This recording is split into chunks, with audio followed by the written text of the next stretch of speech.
question is going to sound a little bit redundant, but I must ask, is there life after death?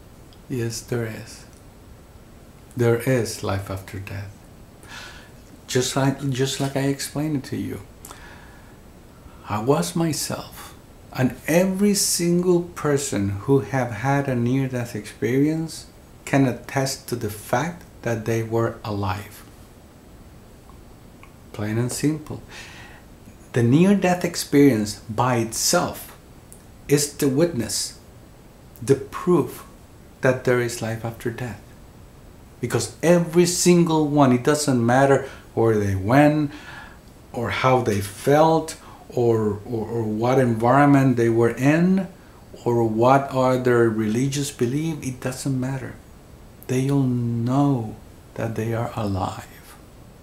For instance, because I'm writing a new book, which is going to be called NDE, OBE, and Spiritual Experiences, I am actually interviewing other people, because I don't want people to think that it's all about me and my experience. I want to see from this person. I want to get it from this other person. I want to understand how this person sees what happened to them and put it on the same table and help them understand, and you understand, what a near-death experience truly is through the perception of others other than me.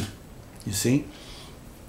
And this woman gave me her story, where she was, I think she was 8 years old, and she was raised without any religion whatsoever.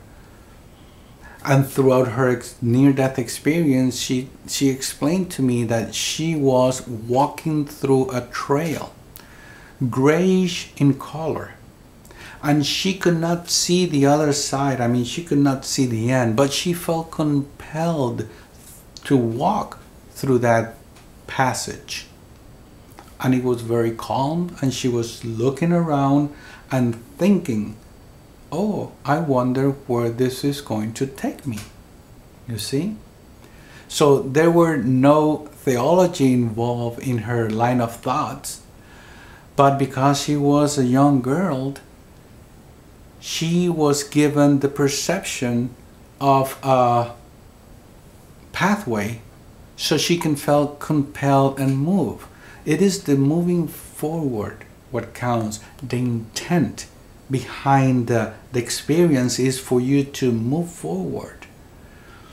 And yes, it is like a doorway, it is like a pathway, it is like a bridge for you to get to the other side.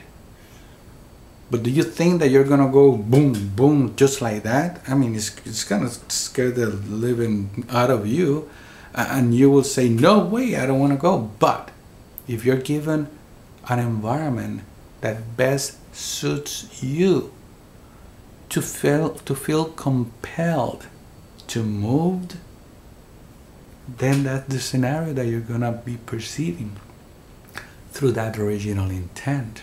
You see, like for example, in my near-death experience in 2002, I felt like my physical body was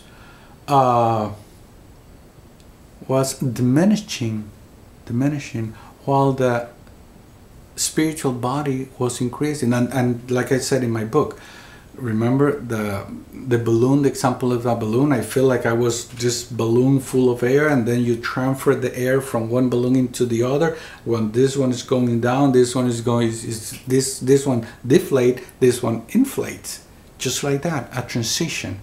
But it wasn't a balloon, it was the light. But through the 2002 experience is when I learned what perception is. But it took me those many years until 2011 for me to understand that that experience was for me to learn how perception works. Because in 1979 I went into the void, the total opposite. And in 2002 I went into the light. I was being drawn by the light, you see? But the feeling was the same. I knew the environment, I knew the essence, I knew that that was something so closely resembling to 1979 feeling that I let myself go. You see?